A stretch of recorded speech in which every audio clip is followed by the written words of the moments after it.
Even for him, 71 degrees C tests the limits of the human body. At 71 degrees, stepping outside means stepping into danger. Metal sticks to skin, lungs. In winter, first means the hunter. Fresh tracks mean hope. When the sun disappears, the temperature falls even further. Darkness is not peaceful here, it is predatory. Mechanisms fail. One mistake, one frozen trigger, and the hunt is over. The storm returns without warning. Visibility drops to nothing. The hunter cannot see the forest cannot see him. On the seventh day, movement. A shadow between the trees.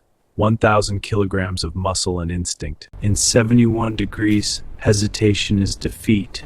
He exhales. The wind pauses. One shot. This is survival. It's not farley. Inspiration.